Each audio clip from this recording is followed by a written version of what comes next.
call the USA, and we fly our flag, cause we're proud and free, we're Americans. Red, white, and blue is our way of life.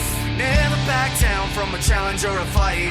Nature provides, God gives the rights, we're Americans. We make up America, it's amazing America.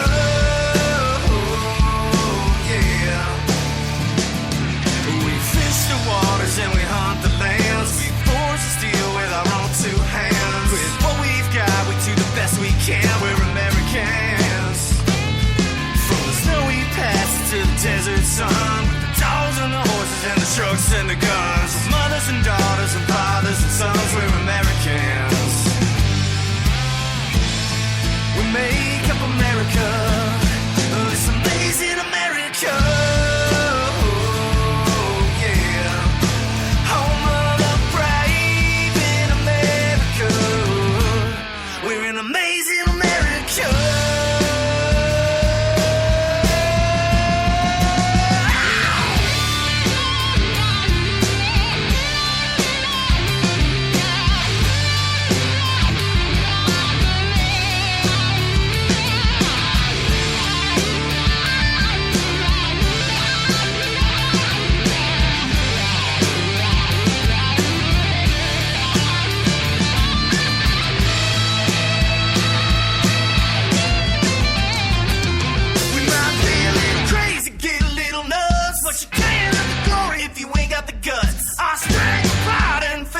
Trust is American.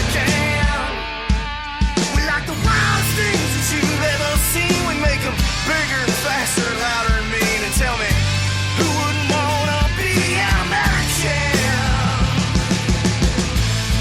We make up America, this amazing America.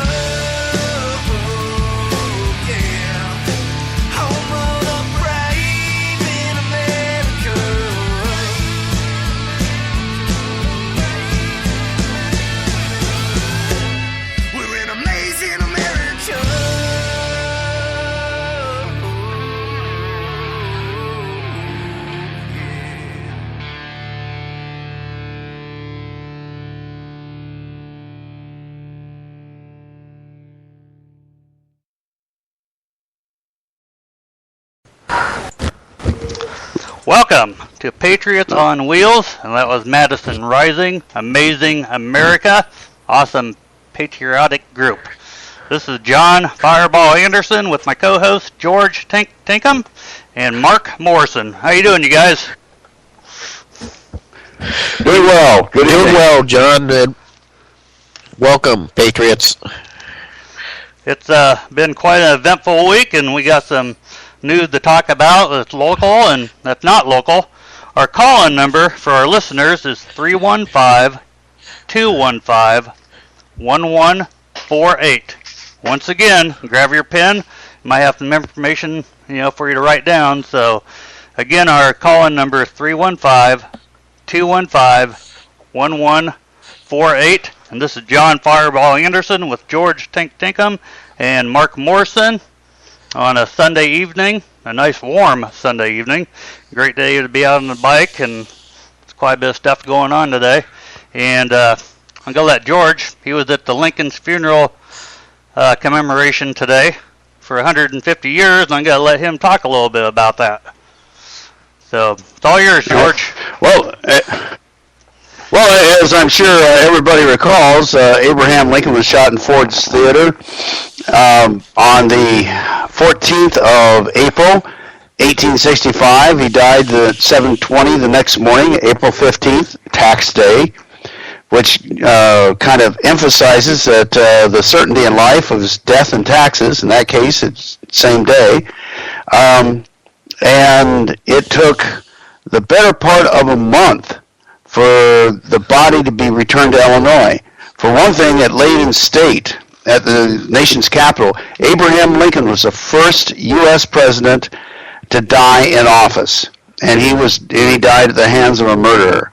He died at a very emotional time in the nation, and people were absolutely beside themselves with what happened. And what was the people that suffered the most of Lincoln's death were not the slaves that were freed or the Union soldiers or the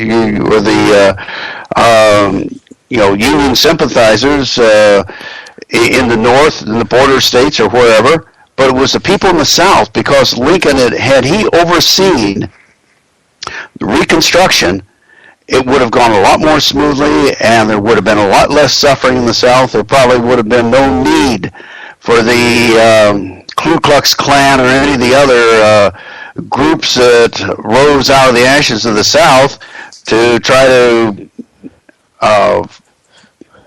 go against the excesses of the carpetbaggers and the opportunists that were hell-bent on making the South suffer and trying to get as much out of this ravished area as they possibly could.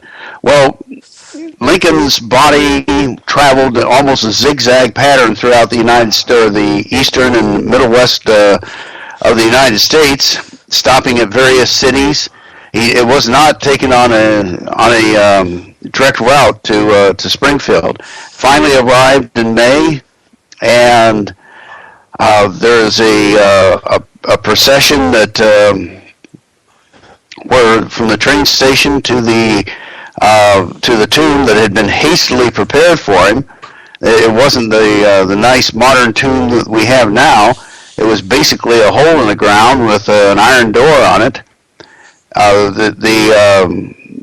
The procession involved all kinds of dignitaries. The funeral hearse itself was very elaborate, and a very, very accurate reproduction of that funeral hearse has been created. I think the original somehow burned up, so it wasn't available for this.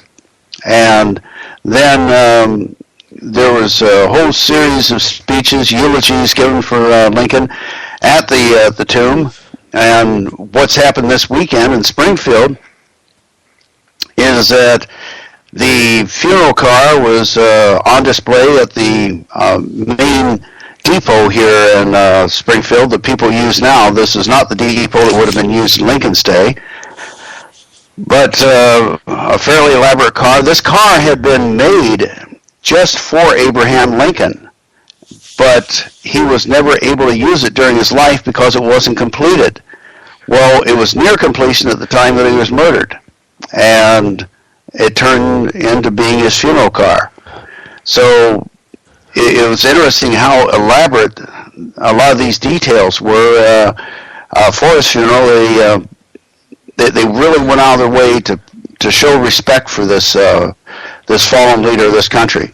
And of course, as I was watching this, I turned to my wife and I said, "Hey, when I go, I want you to make as big a fuss over me, okay?" And she said, "Sure, George, trust me." Yeah, well, anyway, what, George? Today, you got us to make the big fuss over, yes. So we can make a big fuss out of you, right, Mark? So. Yeah. I realize we'll do it. The dancing in the street, it would probably be like a New Orleans jazz funeral. A celebration people dancing of life. with umbrellas in the streets. Yeah. And today they had the big procession from downtown to the cemetery. They had the speeches. The people I was with got a little tired standing. One of them has leg problems, so we left early, and the speeches were still going on. But one of the remarkable things is this woman ahead that was standing in front of me. It was 1865. She was crying her eyes out. She was signifying, every time something was said about the freedom of the slaves, it was just she was totally in the event, and I don't think she was putting anything on. I think that she was really expressing her feelings, which to me added a lot to the whole event, because I'm just standing there saying, okay, this is nice play acting, But here's somebody that it really impacted. I was there out of respect, and because I do have a strong appreciation for Lincoln, and I was very interested to see how people would have acted 150 years ago, and I got a feel for it. The speeches themselves very very colorful, very moving. It was, and of course, it was a nice, beautiful day to be outdoors. 80-some degrees, not very hot, but just warm enough to where you can enjoy being outdoors. It was the celebration, I believe, pretty much ends at sunset today. Well, I guess we shouldn't call it the celebration, the commemoration of Lincoln's funeral. One of the interesting things about this temporary tomb in which he was placed is that shortly after he was placed there was a effort to steal his body. People thought they could make some money if they stole his body. They could ransom back. They could sell pieces as souvenirs. I don't know what all they had in mind, but the term is ghoulish. It's a pretty ghastly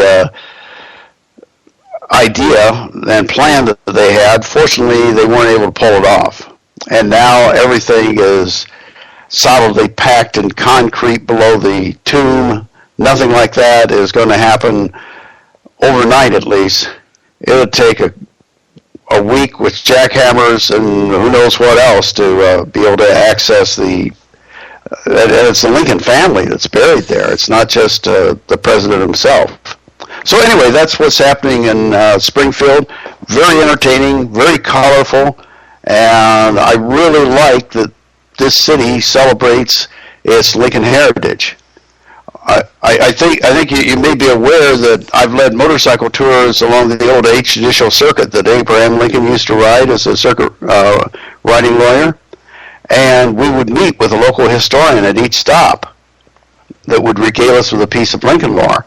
It was really neat seeing these communities explain what Lincoln meant to them in their community.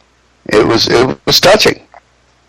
So that's one of the local little things. Oh, one of the things I would mention, that it's said that the American Revolution did not just end in the 1700s. The American Revolution wasn't over until 1865, because at that time, people no longer said the United States are, they said the United States is, which meant that they saw the United States as one country, not a bunch of independent states that are just loosely agreeing to cooperate with each other, but they're a definite country that is a singular entity, which most of us take for granted. But it certainly wasn't taken for granted then. As a matter of fact, the state logo of the state of Illinois was changed during this period because the state symbol shows an eagle with a scroll in his beak, and the scroll, the state logo is State Sovereignty, National Union. Well, if you look at the state logo, the National Union is on top, and it comes before state sovereignty. And I'm sure that's not just a coincidence, it's not just an accident. They purposely did that to say, okay, state, you can call yourself a sovereign, but national union comes first. And that's one of the impacts that made on the state. That whole mindset has shifted. Okay, that's my little spiel on what's happening in Springfield and how it applies to the nation. That was very good. George, I have a question for you. Were the speeches today recreations of the originals? Yep, word for word.